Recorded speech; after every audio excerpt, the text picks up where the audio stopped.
누가복음 12장 35절에서 48절입니다. 제가 봉독하겠습니다.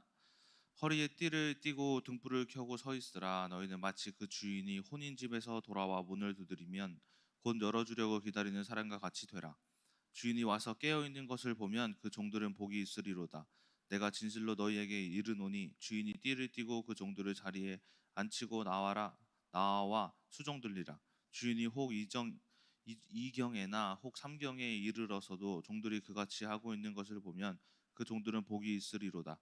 너희도 아는 바니 집주인이 만일 도둑이 들어 어느 때에 이를 줄 알았더라면 그 집을 뚫지 못하게 하였으리라.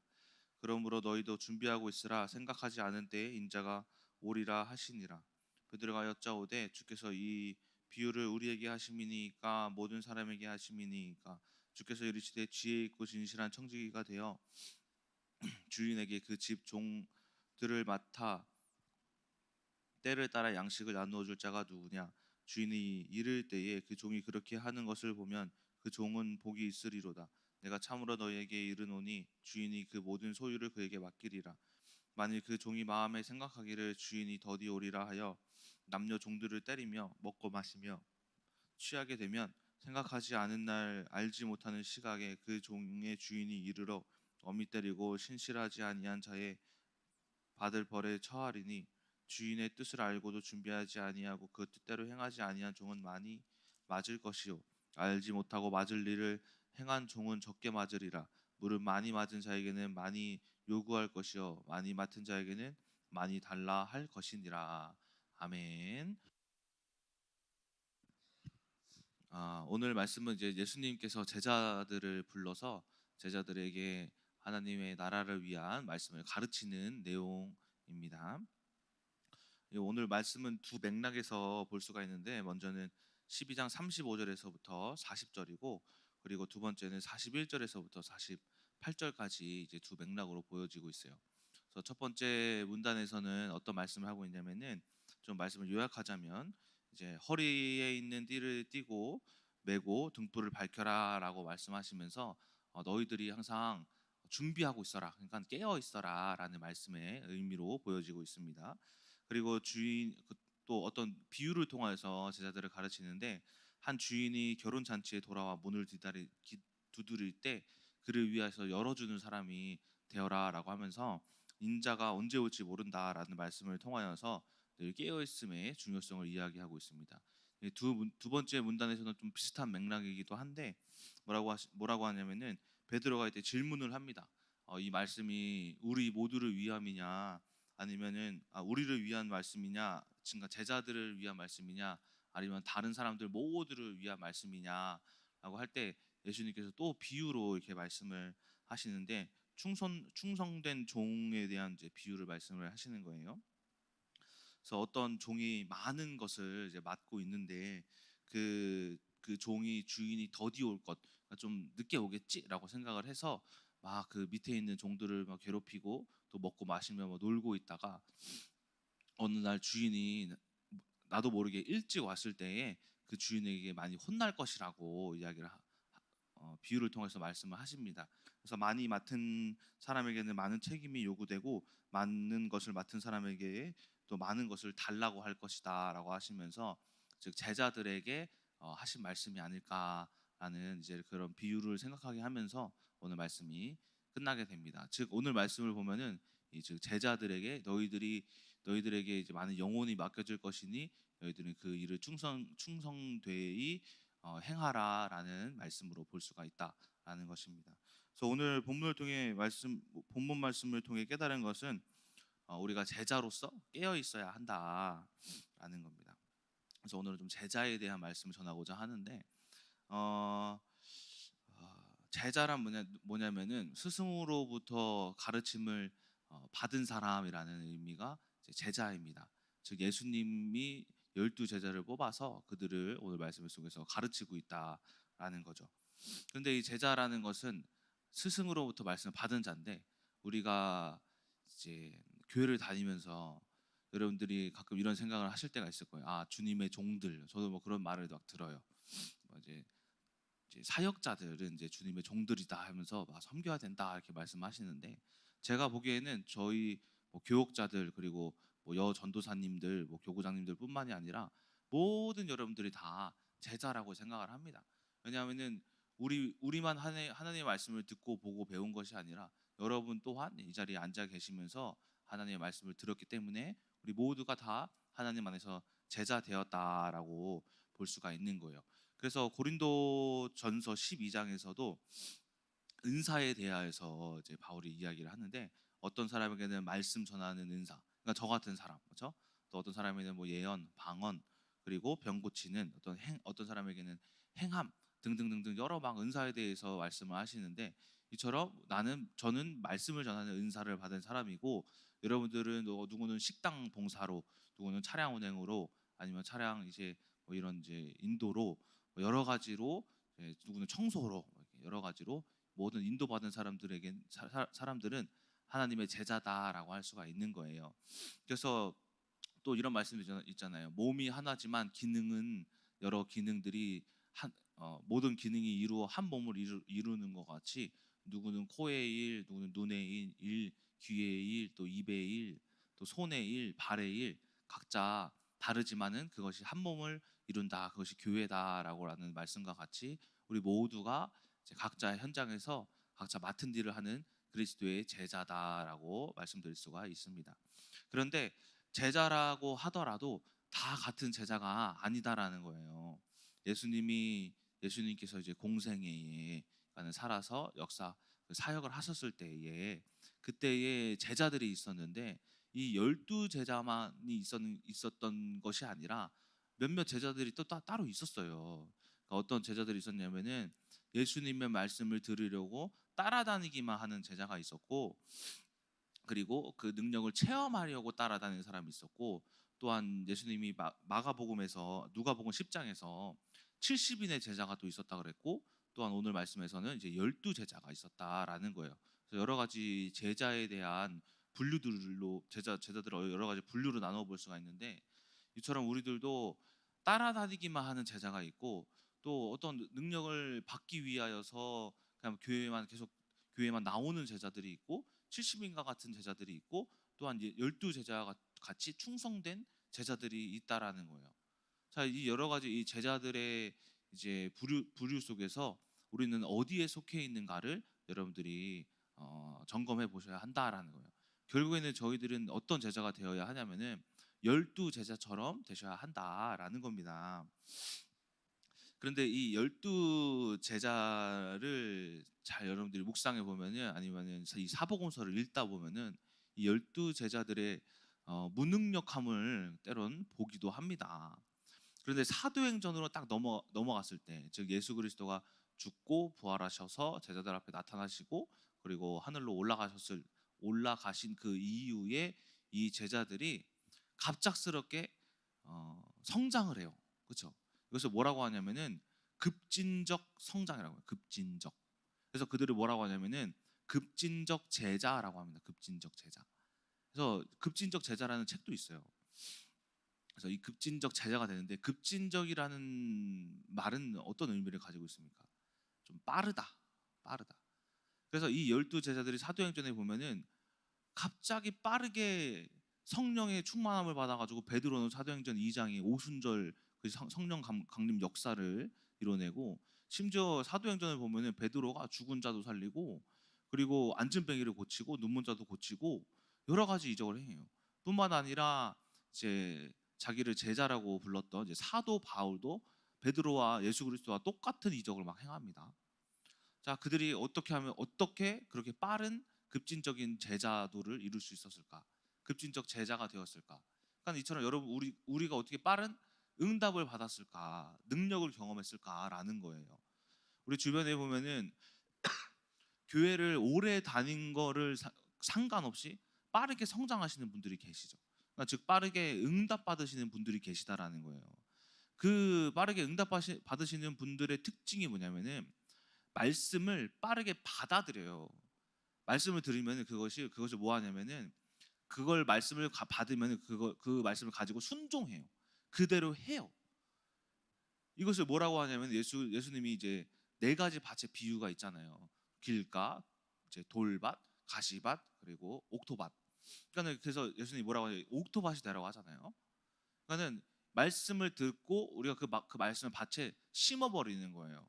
그래서 이 급진적이란 말은 이제 라틴어 라딕스라는 말에서 파생되었는데, 이 라딕스라는 의미가 뭐냐면은 뿌리란 뜻이에요. 뿌리. 그래서 식물을 좀 이렇게 이제 농산일을 좀 잘하시는 분들은 계실 텐데, 이제 빠르게 열매를 맺는 나무들이 있거든요. 아니면 어떤 식물들이 있거든요. 근데 그 식물들의 특징이 뭐냐면은 뿌리를 깊게 내립니다. 그래서 많은 영양분을 막 이렇게 빨아들여 가지고 더 깊다 보니까는 주변에 많은 것들을 더 빨아들이는 거예요. 그러다 보니까는 그 식물들이 다른 식물들과 다르게 빠르게 성장해요. 자, 이처럼 우리가 급진적으로 열두 제자들이 성장을 했고, 그리고 주변에 갑작스럽게 막 응답을 받고 막 이제 하나님을 경험하고 체험하는 사람들의 특징이 뭐냐면은 말씀을 이처럼 빠르게 받아들여 뿌리를 내린다라는 거예요. 근데 이 열두 제자가 빠를 수 있었던 이유가 뭐냐면은 항상 예수님 곁을 따라다니면서 말씀을 들었기 때문에, 그들이 나, 결국에는 사복음서에는 단 하나의 이적도 행하지도 않는데 사도행전에서 이 열두 제자 모두가 죽기까지 예수 그리스도를 전합니다. 자, 이처럼 우리가 이 열두 제자와 같이 많은 제자가 있었지만 급진적인 성장을 해야 하는데, 그렇다면은 우리가 어떻게 급진적인 제자가 될 수 있을까라는 거예요. 그래서 이 제자들을 연구해 보면은, 아니면 또 예수 그리스도의 사역에 있어서 그 말씀들을 연구해 보면은 8가지 뿌리가 나옵니다.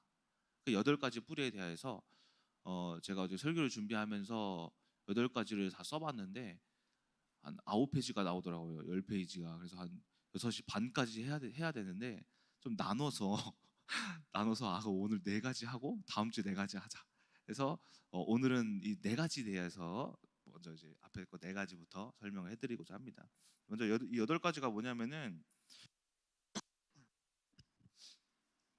8가지부터 말씀드릴게요. 불순종. 이게 뭔 말이냐 벌써. 불순종.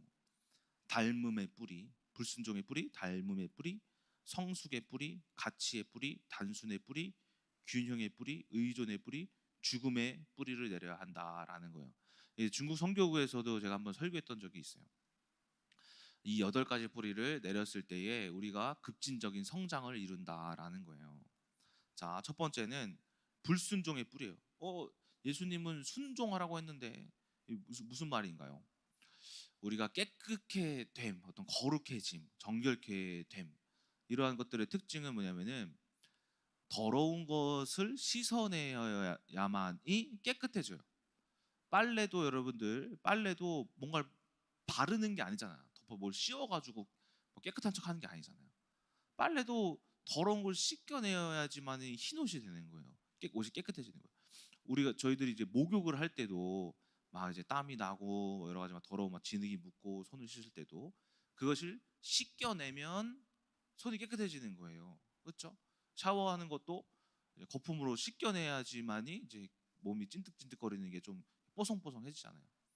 이처럼 우리가 말씀으로 하나님이 원하시는 이 거룩함, 깨끗함, 정결케 됨을 이루려면은 세상의 것을 씻어내야 된다라는 거예요. 그래서 고린도전서에 보면은 15장에 첫째 아담과 둘째 아담의 이제 그러니까는 창세기 아담과 예수 그리스도예요. 둘째 아담의 예수 그리스도 둘을 비교 분석하는데, 그들의 차이점이 뭐냐면은 하나는 땅에 속했고 하나는 하늘에 속했다라는 거예요. 즉 예수 그리스도가 어떻게 하늘에 속할 수 있었냐면은, 마태복음에서도 뭐 사복음서에도 다 등장하긴 하는데 이 40일의 광야 시험 속에서 더러운 이 땅의 시험을 씻어냈다라는 거예요. 이겼다라는 거예요. 즉 이 세상이 이야기하는 것에 있어서 예수 그리스도는 이 세상에 대하여서 불순종했다라는 거예요. 이처럼 우리가 하나님 앞에서 거룩해지고 말씀으로 깨끗해 되기 원하시는 되려면은 우리가 지금까지 살아왔던 이 육신의 뭐 지식, 경험, 지혜, 실력, 뭐 어떤 외모, 명예, 이러한 모든 것들을 다 씻어내야 된다라는 거예요. 이것에 의존하지 않고 하나님의 말씀에 의존하여서 나아가야 한다라는 거예요. 이것이 첫 번째 불순종의 뿌리라는 거예요. 그래서 우리가 항상 내가 세상에 어떤 말을 들으면은 그래? 우리 이 지구가 망한다고? 코로나 때문에 다 죽는다고? 아이고 큰일 났네 라는 이 세상의 말을 그렇지 않아 라고 우리가 깨끗하게 불순종할 줄 아는 여러분들이 되셔야 한다라는 거예요. 그래서 모세가 이스라엘 백성들 광야에서 계명을 받을 때에도 이 율법이 하라는 것보다는 하지 말라는 게 더 많았다고 해요. 이처럼 그들이 씻어내길 원하셨다라는 거예요. 하나님께서.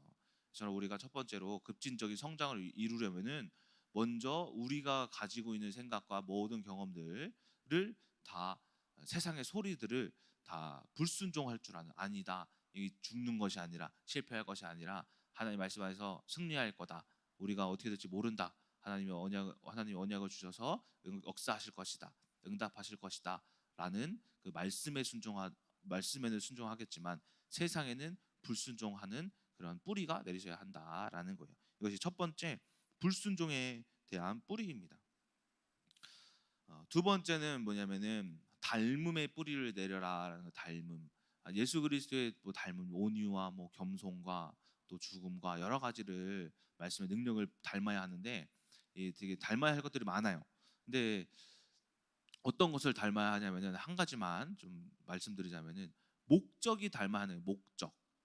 닮음의 뿌리. 그리스도를 항상 닮고자 하는 뿌리를 내려야 하는데 그 중에 뭐가 있냐면은 목적이라는 게 있어요. 목적. 예수 그리스도의 목적이 뭐냐면은 예수님이 이 땅에 오셔서 이제 역사를 이루실 때 어디로 가셨냐면은 갈릴리라는 마을에 가셨어요. 갈릴리. 이 갈릴리는 유대인들이 이제 유대인으로서 하나님의 이스라엘로서 인정하지 않는 마을이었던 거예요. 그 마을은 어떤 마을이냐면은 병든 자, 막 아픈 자, 좀 정신병자, 막 귀신 들린 자 이런 사람들을 모아둔 마을이에요. 동네가 갈릴리라는 마을이. 근데 예수님이 어디 가서 사역을 하시냐면은 그곳에 가서 사역을 하세요. 이 갈릴리라는 유대인들이 좀 배제하고 저들에게는 하나님이 없다라고 생각하는 그 동네에 가서 사역을 하시는데 우리들의 목적을 한번 보세요. 교회에 오고 와서 사람들을 대하고 또 사람들을 만나는 사람들을 한번 보세요. 우리가 우리 기준에 좋아하는 좀 정상적인 조금 잘생긴 그렇죠? 세상의 기준에 맞는 사람들과 좀 어울리기를 원하시는 분들 계시지 않습니까? 오히려 조금 안 이꼽고 내 생각에는 저 사람 좀 비정상적이다 하는 사람들과는 좀 인사도 좀 잘 안 하려고 하고 또 내가 생각하는 기준과 좀 다른 사람들과는 좀 쳐다도 안 보기도 하고 그런 분들 계시지 않아요? 저도 저희 교회에 솔직히 말해서 제 기준에 있어서 비정상적인 사람들이 몇몇 보여요. 좀 이제 인사를 해도 잘 안 받는 애들이 있고 중고등부 아이들이 있고 청년들도 있고 솔직히 말해서 집사님 장로님도 계세요. 조금 성격이 왜 그러시지 하는 분도 계세요. 그런데 하나님께서는 예수님께서는 누구를 위해 오셨냐면은 정상적인 사람들을 위해 오신 게 아니라 비정상적인 사람들을 위해 오셨다라는 거예요. 예수 그리스도의 말씀의 목적이 거기 있다라는 거예요. 그러니까 즉 그러한 사람들뿐만이 아니라 여러분들의 삶을 봤을 때 우리들의 삶이 비정상적이에요. 그러면은 그것에 뭐가 있냐면 예수 그리스도의 목적이 있다라는 거예요.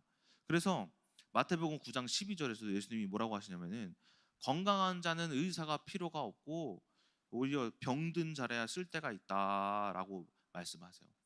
그리고 나는 의인을 부르러 온 것이 아니라 죄인을 부르러 왔다라고 말씀하세요. 그러니까 우리의 시선이 어디로 가야 하냐면은 예수 그리스도와 닮아야 한다라는 거예요. 내가 보기에 조금 틀린 사람들을 내가 더 가까이 해야겠구나.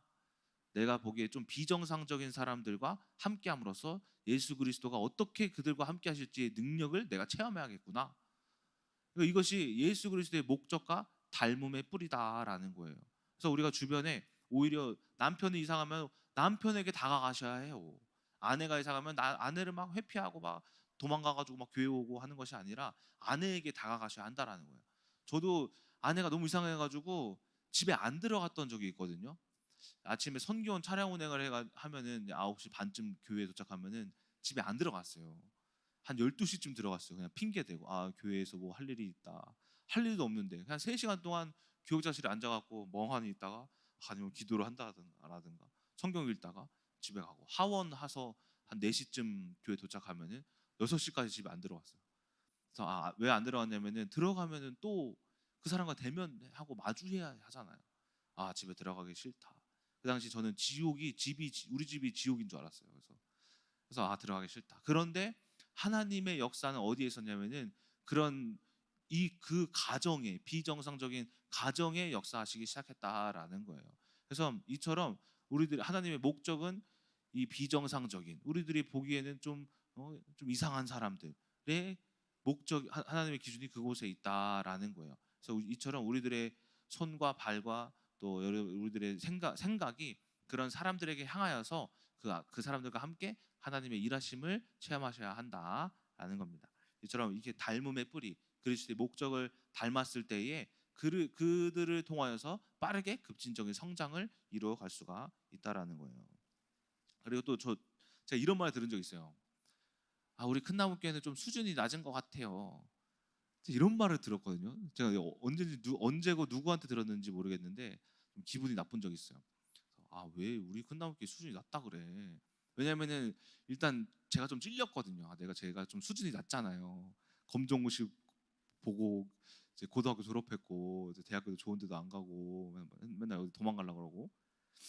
그런데 잘 생각해 보니까는 수준이 낮기 때문에 우리 교회가 하나님께 다른 교회보다, 수준 높은 교회보다 큰 역사가 더 많은 역사가 있는 게 아닐까라는 생각이 드는 거예요. 저희 교회 여러분들 중고등부 수련회 가면은 이제 몇천 명씩 오잖아요. 찬양 안 하는 교회가 있는데 저희 교회가 찬양을 안 해요.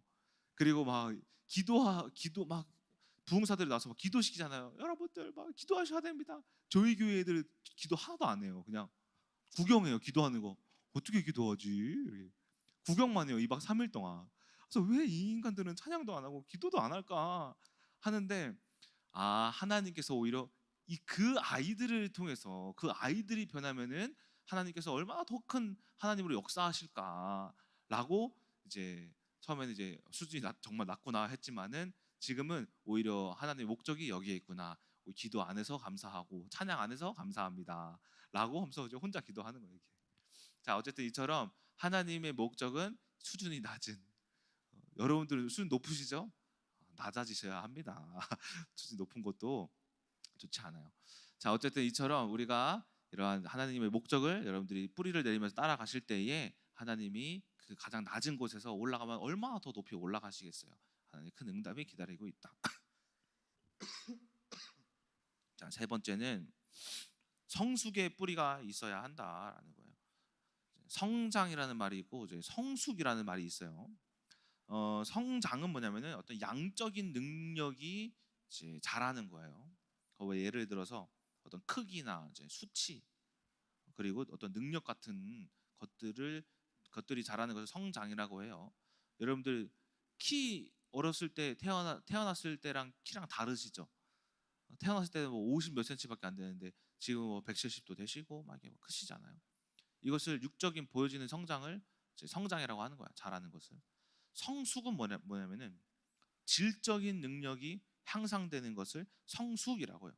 예를 들어서 어떤 가치관이라든지 생각이라든지 또 분별, 판단하는 거라든지 어떤 사고방식, 이러한 것들이 자라는 것을 성숙이라고 해요. 우리 교회에서도 성장하는 사람이 있고 성숙해져가는 사람이 있어요. 예를 들어서 성장은 뭐냐면 교회를 많이 오랫동안 다니셔가지고 말씀을 많이 알고 어떤 교회에서 어떤 많은 일들을 할 줄 아는 사람들을 성장한 사람이라고 보는 거예요. 그런데 뭐가 문제냐면 이 성장한 사람들은 내적인 변화가 없어요. 가정이 10년, 20년, 30년, 40년 전이랑 똑같고 자녀와의 관계가 10년, 20년, 30년 전이랑 똑같은 게 성장하는 이제 종교인이라고 볼 수 있어요. 근데 성숙해져가는 이제 사람들이 있어요. 교회 안에서. 어떤 사람들이 성숙해져가면 1년만 다녔는데도 응답이 넘치는 분들이 계세요. 2년만, 3년만 다녔는데도 큰나무교회 엄청 막 응답 받으시고 하나님 역사를 막 체험하시는 분들이 계세요. 임바울 간사님 보세요. 저희 큰나무교회 와서 이러한 복음이 있다라는 것을 안지 이제 1년이라셨죠? 1년 반밖에 안 됐어요. 근데 그분은 지금 계속해서 큰 응답을 계속 받으시거든요. 뭐냐면은 그분이 성장한 게 아니라 그분은 성숙해져가는 성숙. 임바울 간사님 요즘에 유행이죠. 성숙해져 가는 거예요. 성숙. 그러니까 우리가 여러분들의 삶을 보세요. 왜 똑같은가? 왜 똑같이 10년, 20년 다를 바가 없는가? 성장만 한 거예요. 그냥 말씀만 지식으로만 쌓는 것뿐이에요. 우리가 하나님이 원하시는 것은 무엇이냐면은 성숙이에요, 성숙. 그래서 바울도 뭐라고 하냐면 고린도전서 13장에 내가 말하는 것과 깨닫는 것과 생각하는 것이 이전에 어린아이와 같았지만 지금은 장성한 어른이 되었다라고 해요. 즉 바울도 이전에 그 율법 유대인으로서 막 이제 그리스도인을 핍박하고 다녔을 때 깨닫는 거, 생각하는 거, 말하는 거 다 어린아이와 같았다라는 거예요. 하지만은 예수 그리스도를 아니 내가 자기가 성숙해졌다라고 고백하는 말씀이거든요. 이처럼 우리가 더 이상 어린아이로 남는 것이 아니라 성숙해져가는 영적인 어른이 되셔야 한다라는 겁니다. 이처럼 성숙의 뿌리, 내가 깨닫고, 성숙의 뿌리 뭐냐면은 깨닫고 실천해야지. 이 말씀 가지고 한번 살아봐야지. 남편 대해봐야지. 아내 대해봐야지. 우리 가정에 적용해봐야지. 직장에 적용해봐야지. 우리 학교에 적용해봐야지. 라고 하면서 성숙해져 가는 질적인 성장을 하기 위해 살아가는 것을 성숙의 뿌리를 내리는 것이다 라는 겁니다. 자, 오늘의 마지막 네 번째, 가치의 뿌리를 내려라 라는 거예요. 가치의 뿌리. 가치라는 것은 뭐냐면은 어떤 지금 이 강대상은 강대상으로서의 가치가 있어요. 근데 강대상으로의 가치보다 이 강대상은 원래 뭘로 만들어졌을까요? 나무라면 나무로 만들어진 거예요. 이 가치란 더 깊은 것을 보는 거예요. 즉 근저를 본다는 거예요. 근저는 어떤 것의 뿌리라는 뜻이거든요. 그래서 우리가 항상 사람을 볼 때, 또 환경을 볼 때, 문제를 볼 때, 사고를 볼 때 그 겉의 모습만 보는 것이 아니라 왜 이런 문제가 왔을까라는, 이 세상은 하나님이 창조하시고 하나님이 운행하신다 하잖아요. 창세기 1장 2절에 왜 이 문제를 나에게 허락하셨을까라는 그 문제의 근저, 왜 이 사람을 보내셨을까라는 이 사람의 근저라는 그 가치를 여러분들이 보셔야 한다라는 거예요. 저도 왜 하나님이 이런 사람과 결혼했고 이런 가정을 나에게 허락하셨을까? 처음에는 그 겉모습만 봤을 때 하나님이 실수하셨구나 라고도 생각을 했어요. 하지만 하나님이 이 가정과 이 민정사모의 가치를 알게 하셨을 때 그때 제가 복음의 원리와 영적인 원리와 분별력과 흑암을 그때 처음 알았어요. 흑암의 역사와 또 하나님의 말씀은 항상 상대방에게 문제에게 가는 것이 아니라 항상 내가 변하면 문제가 변하는구나라는 이 하나님의 말씀이 항상 나에게 향하고 있다라는 이 말씀의 방향을 또 보게 된 거예요. 그게 뭐냐면은 근저를 보는 거예요. 그래서 우리가 항상 문제와 사건을 봤을 때 여기 안에서 내가 하나님이 원하시는 뜻이 뭘까? 계획이 뭘까? 라는 뿌리가 내리셨을 때에 여러분들이 그때 급진적인 성장을 이룰 수가 있다라는 것입니다. 자, 모든 것은 하나님의 뜻이 있다. 자, 결론입니다. 오늘 말씀을 통해 우리 모두가 제자로서 부름을 받았음을 말씀을 드렸습니다. 우리가 제자로서의 삶을 살아가야 하는데 이 제자됨의 삶은 단순히 말씀을 알고 듣는 것이 아니라 그것을 깨닫고 또 받아들여서 삶에 적용하여 성취하여 응답 받으며 살아가는 것이 진정한 급진적인 이 12제자의 삶입니다. 이처럼 우리도 그 말씀을 들었을 때에 받아들이고 깨닫고 그 삶에 적용할 줄 아는 여러분들이 되셔서 또 그렇게 급진적인 성장을 이루려면은 좀 정리하자면 불순종의 뿌리, 또 예수를 닮은 목적의 뿌리, 성숙의 뿌리, 또 그리스도의 가치를 아는 이 가치, 근저의 뿌리가 내리셨을 때에 모든 여러분들이 급진적인 성장을 이루실 줄을 믿습니다. 이처럼 우리가 항상 예수를 따르는 제자로서 깨어 있어 예수님이 언제 오실지 모르는 우리가 시간 알 수 없는 그 삶 속에서 언제든지 예수 그리스도가 오셨을 때